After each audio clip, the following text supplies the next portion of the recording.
Initialement, avant de rentrer dans le vif du sujet, j'ai préparé une petite vidéo d'introduction qui va faire un petit peu un résumé de tout ce dont on va se parler aujourd'hui.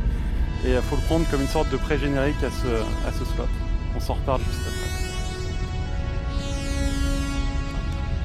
Alors, les slides passent pas.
I watched sea beams glitter in the dark near the 10,000 gate.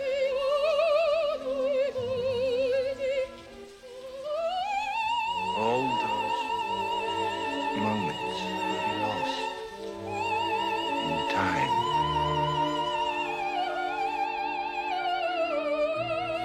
Like tears in rain.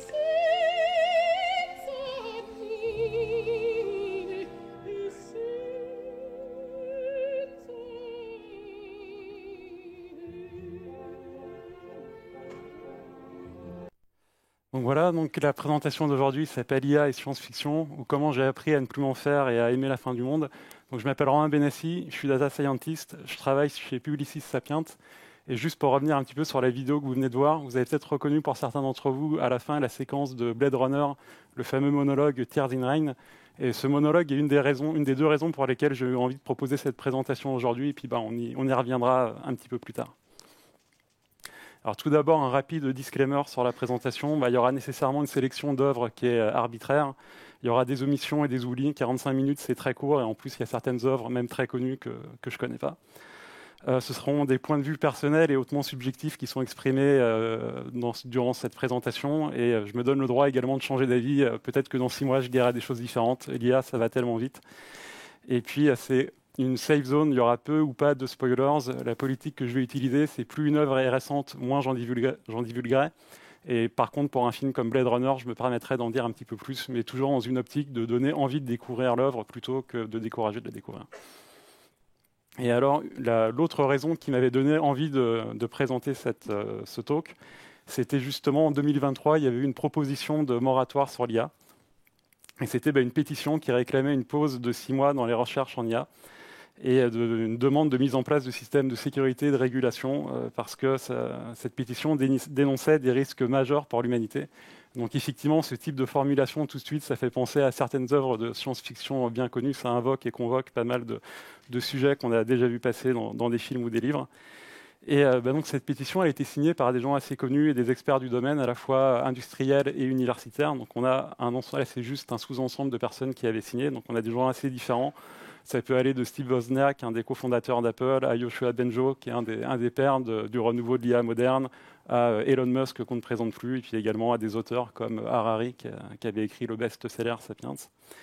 Et puis il y a évidemment des gens qui n'ont pas signé, et parmi les gens les plus célèbres peut-être qui n'ont pas signé, on a Sam Altman, qui est le CEO de OpenAI, donc qui est l'entreprise qui était derrière le modèle ChatGPT. Et puis on a également donc Yann Lequin, qui est un chercheur français, qui est lui aussi, un peu comme Benjo, un des pères du renouveau de l'IA ces 10 et 15 dernières années, et qui est un chercheur français donc, qui travaille chez Meta, ex-Facebook, et qui lui, pour le coup, a un point de vue assez optimiste sur l'IA.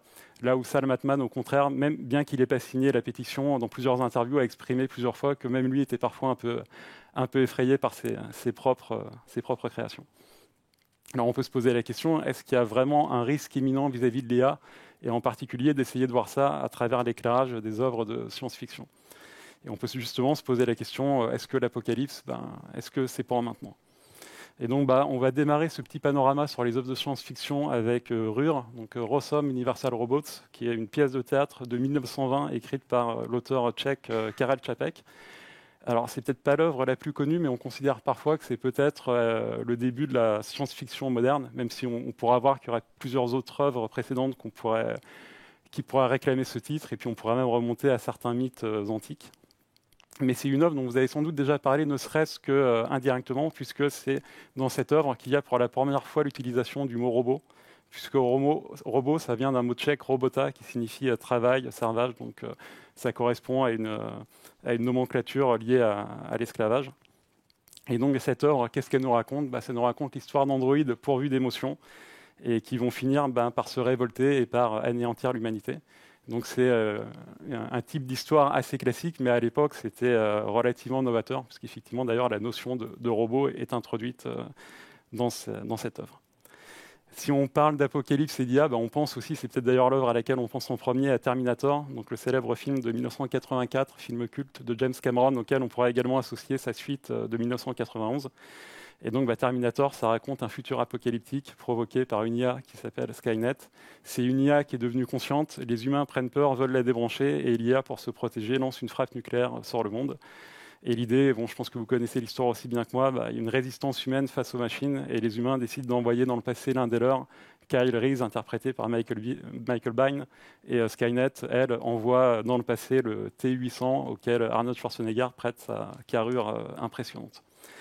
Et puis, si on voulait poursuivre toujours sur ces guerres entre IA et humains, on pourrait parler de Dune, donc le roman de Frank Herbert de 1964. Alors, ce n'est pas forcément l'œuvre à laquelle on pense en premier quand on parle d'IA, mais en réalité, dans l'univers de Dune, il y a eu une guerre entre les humains et les machines pensantes. Donc cette guerre, elle est appelée le djihad butlerien.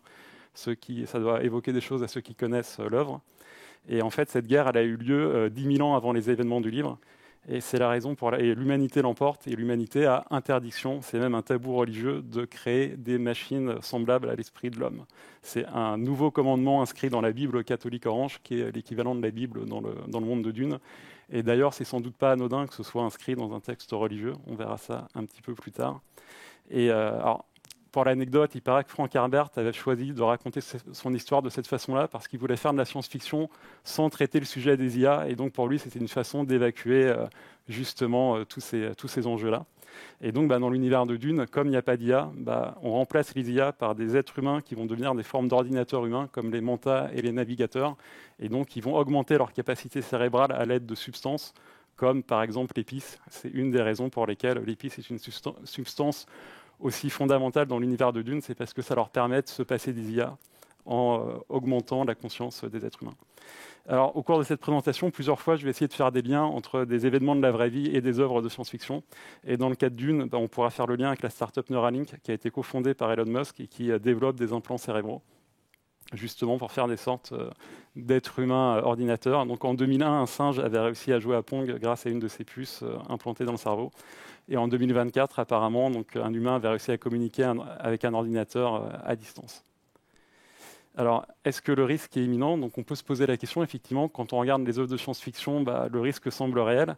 Donc, est-ce que le soulèvement des machines, c'est pour demain? Et il y a un texte d'Isaac Asimov où il a réfléchi sur la question.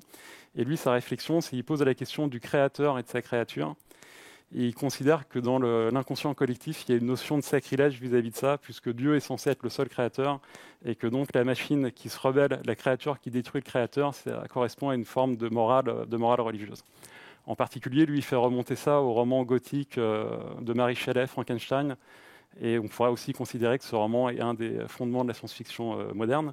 Mais lui, Asimov, grand auteur de science-fiction qui a beaucoup écrit sur les robots, il a envie de dépasser ça et de changer de paradigme. Et lui, il considère qu'au fond, la machine, c'est juste un outil, un marteau, et que finalement, un outil, on peut mettre des dispositifs de sécurité.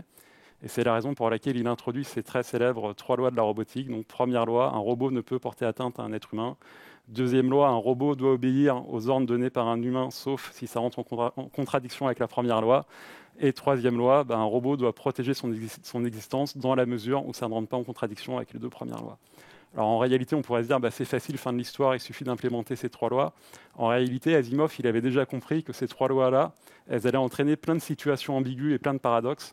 Et ces nouvelles, justement, traitent très souvent de ces différentes configurations complexes. Et on peut essayer de revenir sur la question du moratoire. Est-ce que le moratoire, il est justifié? Alors on pourrait considérer qu'en ce qui concerne des œuvres telles que Terminator, en fait, on est assez loin de ça actuellement, donc le risque, il n'est pas là-dessus, mais il est peut-être plutôt lié à la Gen AI, puisqu'effectivement, ce moratoire concernait les modèles type ChatGPT et l'IA générative. Et donc, on peut essayer de voir ce que la science-fiction nous apprend également sur ces modèles d'IA générative. Et pour démarrer là-dessus, on peut parler du film Matrix de 1999, donc film des Wachowski. Et donc, c'est un film où on se rend compte que le monde est en fait une immense illusion générée par l'IA. Donc, avec un vocabulaire actuel, on pourrait dire qu'on vit tous dans un immense deepfake. Et l'idée, c'est qu'en fait, les machines ont pris le contrôle et que les humains sont en fait enfermés dans des formes de petites cellules et sont utilisés comme des batteries par les machines. Et là, à nouveau, si on voulait faire un lien avec la vraie vie, alors je mets un point d'interrogation à la vraie vie, puisque effectivement, on est en droit de douter. On pourra faire un lien avec la conférence qu'avait donnée Philip K. Dick. Donc Philip K. Dick, c'est un très grand auteur de science-fiction américain. On en reparlera un petit peu après. Mais il se trouve qu'il a donné une conférence en France. Alors apparemment, la seule fois où il a quitté les États-Unis, c'est pour venir en France, dans la ville de Metz. C'est une drôle d'idée, mais pourquoi pas. Et lors de cette conférence, il a expliqué qu'il était persuadé qu'on vivait dans une forme de simulation, dans une forme de fausse réalité, et que lui arrivait à voir à travers la matrice, on dira aujourd'hui. Donc il a expliqué ça de façon très premier degré face à un public assez médusé. Bon, il se trouve qu'il avait apparemment quelques problèmes psychologiques, mais on peut imaginer que c'est peut-être ce qui a inspiré les Wachowski pour Matrix. Et puis on pourra également, donc Elon Musk, qu'on va citer plusieurs fois dans cette présentation, qui n'est pas une provocation près, en 2016, disait que selon lui, il était très probable qu'on vivait dans une simulation informatique. Donc on pourra se demander, est-ce qu'au fond, on n'a pas déjà perdu la partie? On pourra également mentionner le film Her, qui date de 2013, film qui a été mentionné par Julia ce matin. Donc c'est un film de Spike Jonze, qui est situé dans un futur proche à Los Angeles, finalement un futur qui ressemble assez à notre futur de 2025, et qui raconte l'histoire d'amour entre un homme interprété par Joaquin Phoenix et une IA vocale interprétée par Scarlett Johansson. Donc il ne tombe pas amoureux de Scarlett Johansson, mais de la voix de Scarlett Johansson, ce qui est un petit peu différent. Alors moi je considère que c'est un film qui a plutôt assez bien vieilli, même si je pense que la raison d'être de ce film initialement, c'était peut-être plutôt de parler du deuil des relations sentimentales que vraiment de l'IA. Mais je trouve que la représentation de l'IA est quand même peut-être encore plus pertinente aujourd'hui qu'elle l'était à l'époque. Et si on voulait faire à nouveau un lien avec la vraie vie, je ne sais pas si vous aviez vu cette anecdote, mais en 2024, OpenAI avait dévoilé un modèle de voix qui avait une tessiture très proche de la voix de Scarlett Johansson pour faire une forme de clin d'œil au film Her. Et manifestement, ça n'avait pas beaucoup plu à l'actrice qui avait fait savoir son mécontentement là-dessus. Et j'ai aussi envie de mentionner donc, le correcteur, donc, qui est une des nouvelles de Isaac Asimov, dont on a parlé un petit peu avant.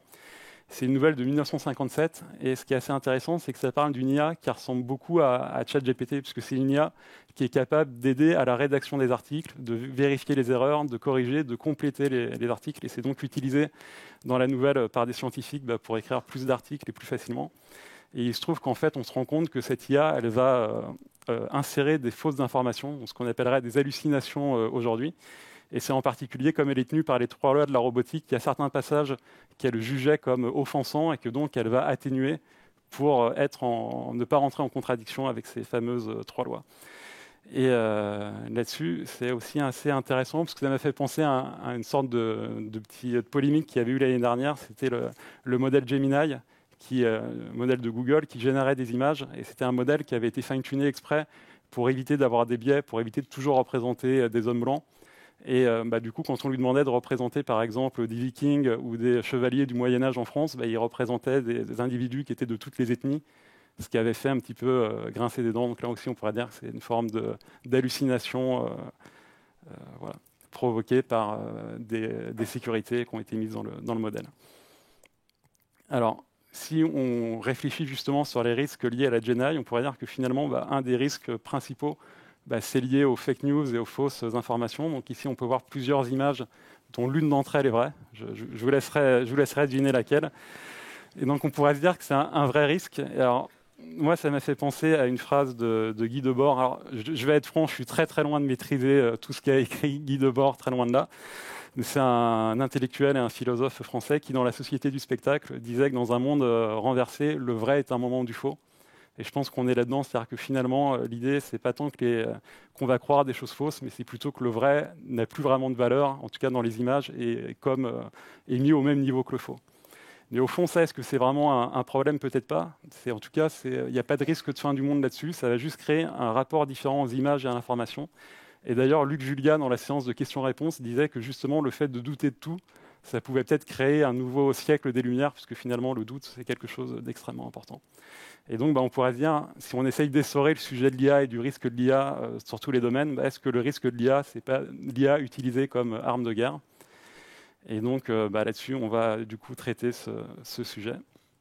Et on va parler en particulier, donc je vais essayer d'aller assez vite, mais sur Black Mirror, donc une série qui a commencé en 2013, série anthologique d'anticipation par Charlie Brooker. Et en particulier, ce qui m'intéresse, c'est l'épisode 4 de la saison 5, où on voit un groupe de survivants qui essayent de récupérer un objet et qui sont traqués par des robots meurtriers, donc qui ressemblent à une forme de chien ici. Et on se rend compte à la fin qu'en réalité, ils essayaient juste de récupérer un ours en peluche.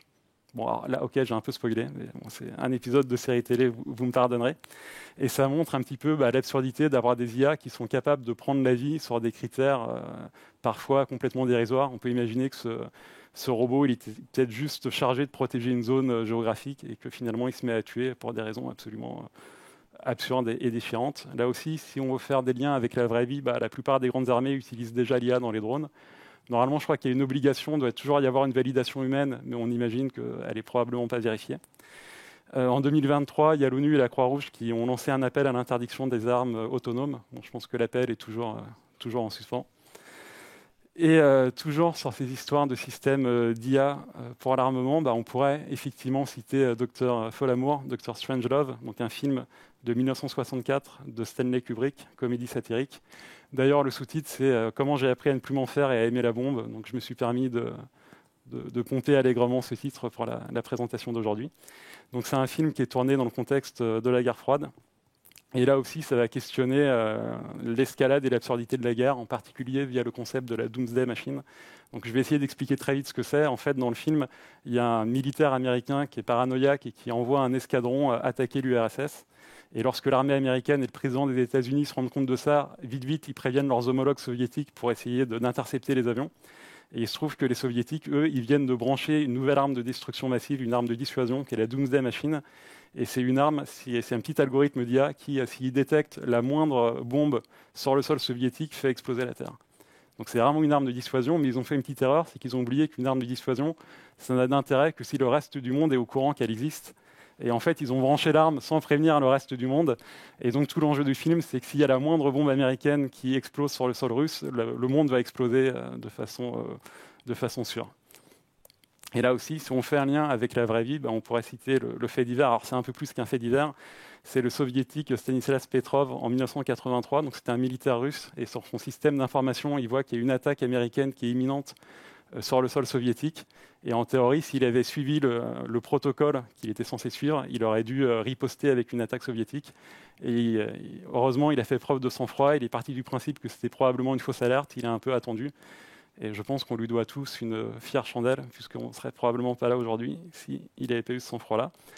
Dans la vraie vie, on pourrait également citer en 2017 le documentaire qui avait été fait par Oliver Stone, donc un cinéaste américain qui avait fait un documentaire étonnamment hagiographique sur Vladimir Poutine, où on voyait qu'il montrait le film Dr Folamour à Vladimir Poutine.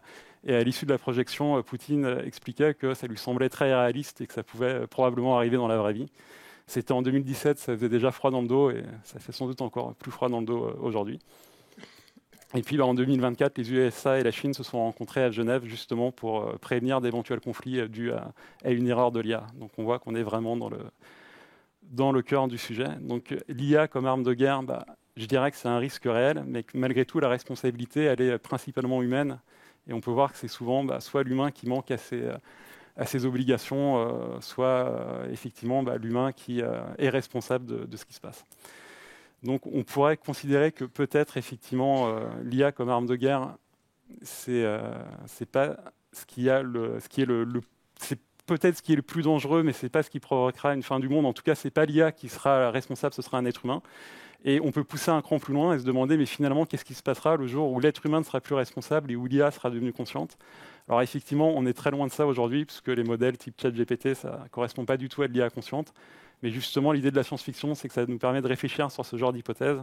Et on va essayer de pousser un petit peu le concept et de voir ce que nous apprend la science-fiction sur ce domaine-là.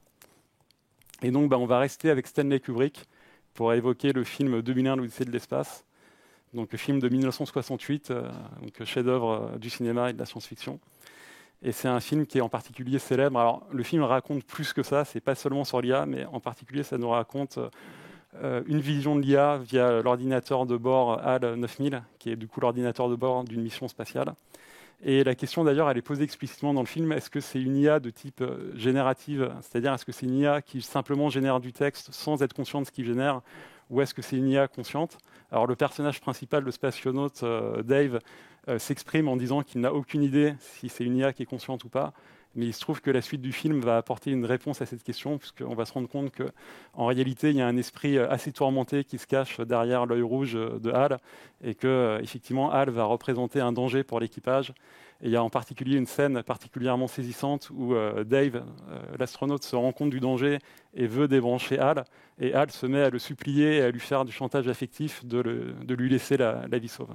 C'est une séquence assez troublante, et si vous n'avez pas vu ce film, je vous en conjure, allez vite le voir. Et j'avais également envie de parler du personnage de Vision, The Vision en anglais, qui est un personnage que j'aime beaucoup, un personnage des Avengers, donc qui est inventé par Roy Thomas et John Buscema, qui est introduit dans le numéro 57 des Avengers et qui rejoint l'équipe dans le numéro d'après. Alors, c'est un personnage qui est créé par Ultron qui lui-même est déjà un androïde, une intelligence artificielle, et il est créé à partir d'un corps d'androïde et des ondes cérébrales d'un être humain qui était mort à l'époque, donc Wonder Man. Si vous ne savez pas qui sont ni Ultron ni Wonder Man, c'est pas très grave, il y a une origin story un peu compliquée. Mais ce qui m'intéresse dans ce personnage, c'est qu'il a un cerveau synthétique, mais qui fonctionne à l'identique d'un cerveau humain. Ce qui veut dire que Vision, il peut éprouver les mêmes sentiments qu'un être humain, il peut même tomber amoureux, il tombera amoureux d'ailleurs d'une de ses équipières, et il peut même éprouver du chagrin et pleurer. D'ailleurs, un épisode des Avengers pose la question, un androïde peut-il pleurer? Et effectivement, dans cet épisode qui est un des plus célèbres, on voit effectivement que Vision pleure comme un humain comme les autres.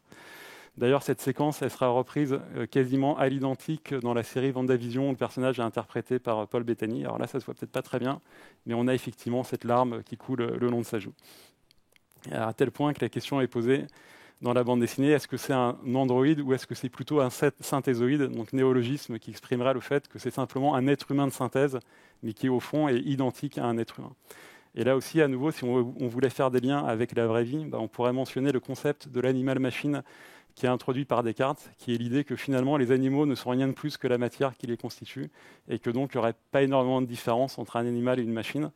Alors Descartes, il n'ose pas pousser le concept plus loin et d'étendre ça à l'être humain, puisqu'à l'époque, là aussi, il y avait un tabou religieux sur le fait qu'on considérait qu'il y avait une différence de nature entre l'homme et l'animal, puisque l'homme avait une âme. Mais ce tabou, Lamétrie fait tomber ce tabou un siècle plus tard dans son ouvrage L'homme-machine, où il étend le concept en disant que finalement un être humain c'est pareil, c'est rien de plus que la matière qui le constitue, c'est comme une machine. Et donc si on en revient à Vision, donc on peut se dire qu'effectivement Vision, il peut avoir les mêmes émotions qu'un être humain, il peut pleurer comme un être humain, il peut aimer comme un être humain, il peut également donc dormir et rêver. Et donc là je vais tenter une transition audacieuse, mais si Vision rêve, à quoi rêve-t-il? Peut-être rêve-t-il de moutons électroniques. Voilà, ça me permet d'enchaîner avec Blade Runner, donc le film de Ridley Scott de 1982. Alors, ce film, il est librement adapté du roman de Philip K. Dick, Les androïdes rêvent-ils de moutons électroniques? Donc, très, très joli titre. Donc, Philip K. Dick, on l'avait vu un petit peu avant, c'est celui qui pense qu'il vit dans la matrice. Et alors, qu'est-ce que raconte Blade Runner? Donc, Blade Runner, ça raconte l'histoire de réplicants, qui sont des androïdes, qui ont des émotions quasiment à l'identique des êtres humains. Et ces réplicants, ils sont envoyés travailler quasiment comme des forçats sur les colonies spatiales. Et ils ont une durée de vie très limitée, à seulement 4 ans. Et donc, il y a un groupe de réplicants qui va se rebeller, donc un groupe qui est mené par le mystérieux et charismatique Roy Batty, interprété par le non moins mystérieux et charismatique Rutger Hauer, acteur néerlandais. Et du coup, ce groupe retourne sur Terre et ils veulent confronter leur créateur pour essayer d'arracher quelques années de vie supplémentaires. Et du coup, les humains envoient Rick Deckard, interprété par Harrison Ford, donc Blade Runner, qui est une sorte d'agent spécial chargé de mettre hors d'état de nuire les réplicants renégats. Et alors, le point culminant du film, c'est justement cette confrontation entre Rick Deckard et Roy Batty. Et lors de cette confrontation, en fait, c'est Roy Batty qui va l'emporter.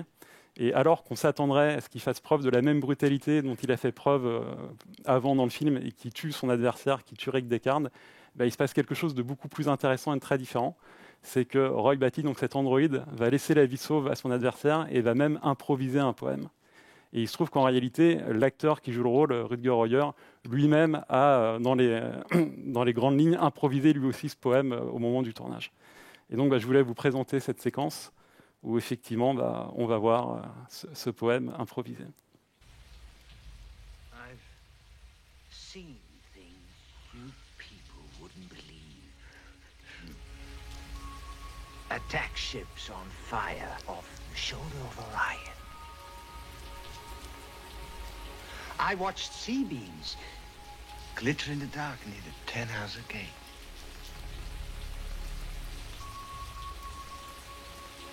All those moments will be lost in time, like tears in rain. Time to die.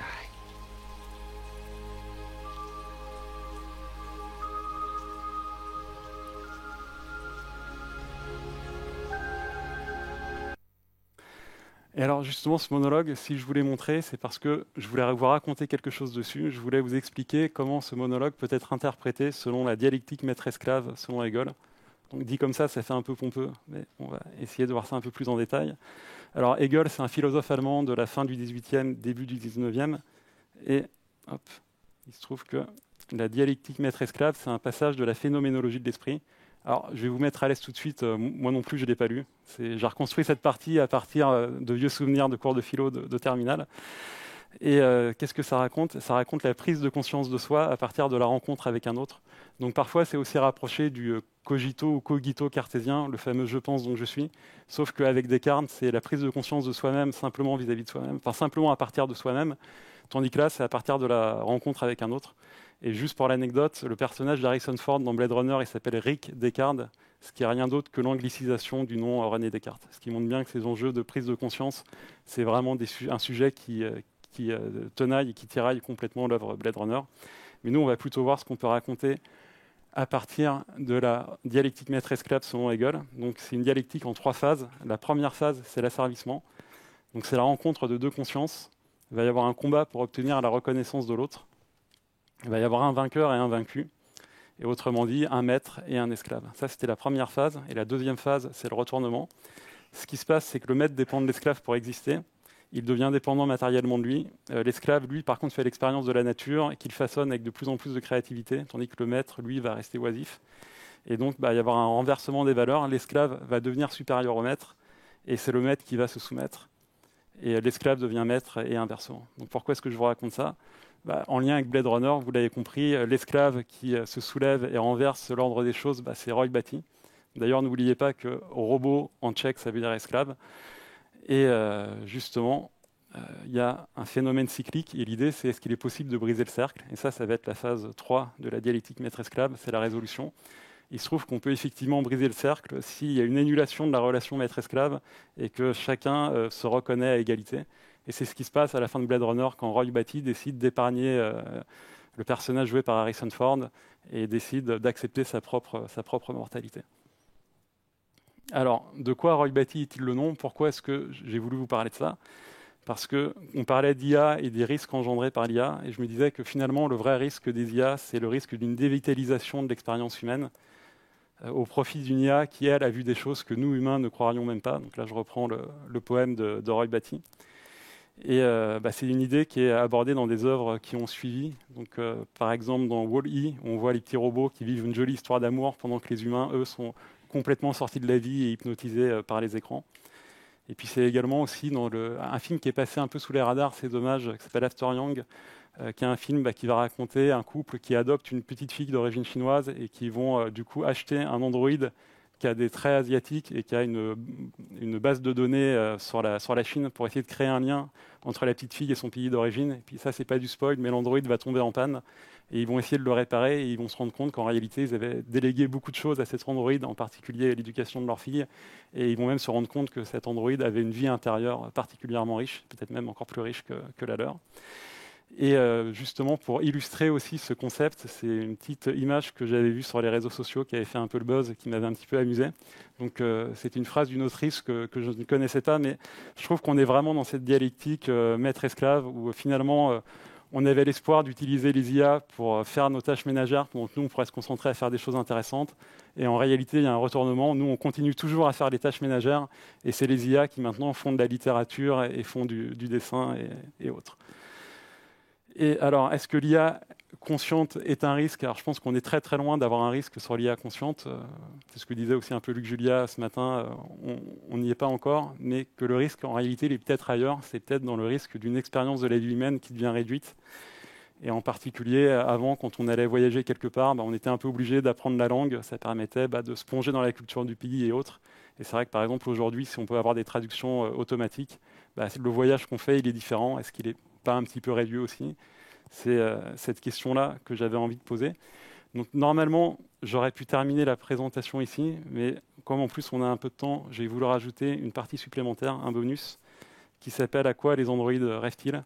Donc là, on va partir sur quelque chose d'un petit peu perché, mais pourquoi pas, j'espère que vous me le pardonnerez. Et alors, comme je suis un peu monomaniaque et que vous l'aurez compris, j'ai une fascination pour Blade Runner et pour la fin du film Blade Runner. Je vais continuer de forcer avec ça et je vais encore vous en parler. Donc là, j'ai transcrit le fameux poème de Roy Batty à la fin de Blade Runner. Et il y a quelque chose qui m'a toujours fasciné dans ce poème, c'est que j'ai toujours trouvé qu'il ressemblait un peu à l'un des poèmes les plus célèbres de la langue française. Et je trouve que dans sa structure, il ressemble un peu au bateau ivre de Rimbaud. On a cette notion de « j'ai vu le soleil bas, j'ai vu des archipels sidéraux ». Il y a même cette notion de pleurs. Alors, le bateau ivre, en fait, c'est un poème qui est beaucoup plus long. Mais je trouve qu'en réalité, on est sur des concepts qui sont malgré tout assez proches, puisque le bateau ivre, c'est raconté du point de vue du bateau. Et on part du principe que le bateau est conscient et qu'il est capable de raconter ce qu'il a vécu.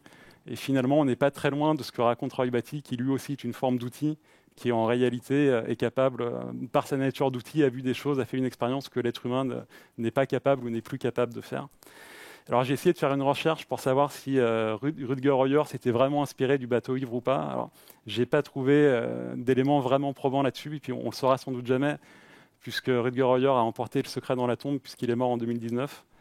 D'ailleurs, pour l'anecdote, il est mort la même année que son personnage, puisque Blade Runner est un film qui est sorti en 1982, mais l'action se situe dans le futur en 2019. Et c'est un peu troublant, puisqu'il a toujours dit que c'était un de ses personnages qu'il avait préféré interpréter et duquel il s'était senti le plus proche. Et alors, si on essaye vraiment de répondre à la question « à quoi les androïdes rêvent-ils » de moutons électroniques, on pourrait dire pas seulement, et si on s'appuie sur ce que pense Roy Batty et le bateau de Rimbaud, on pourrait dire qu'il rêve aussi de larmes, de pluie, d'océan et de bateaux ivres nécessairement. Et pour finir cette présentation, en fait, initialement, ce que j'avais prévu de faire, c'était prendre le bateau ivre et de l'utiliser dans une IA générative pour générer une vidéo qui allait illustrer le bateau ivre de Rimbaud. Comme les images sont très abstraites et très belles, je me disais que ça pourrait générer une vidéo qui serait proche de ce que pourrait être un rêve d'androïde.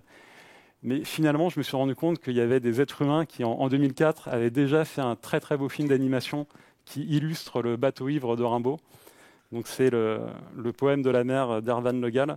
Et je me suis dit que finalement, c'est peut-être encore mieux de terminer cette présentation sur une œuvre qui a été conçue par des êtres humains et pas par une IA.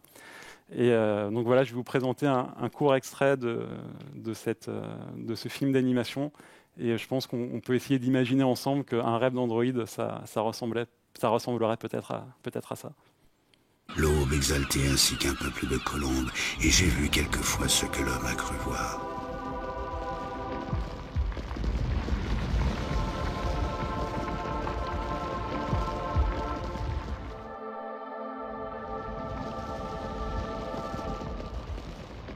J'ai vu le soleil bas taché d'horreur mystique, illuminant de longs figements violets, pareils à des acteurs de drames très antiques.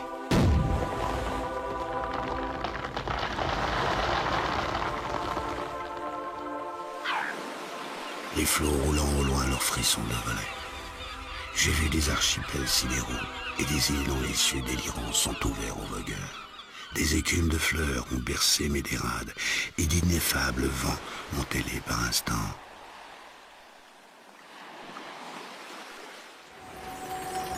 J'aurais voulu montrer aux enfants ces dorades du flot bleu, ces poissons d'or, ces poissons chantants. Et je voguais. Voilà, on peut peut-être s'arrêter ici. Merci beaucoup. Donc ici, pour...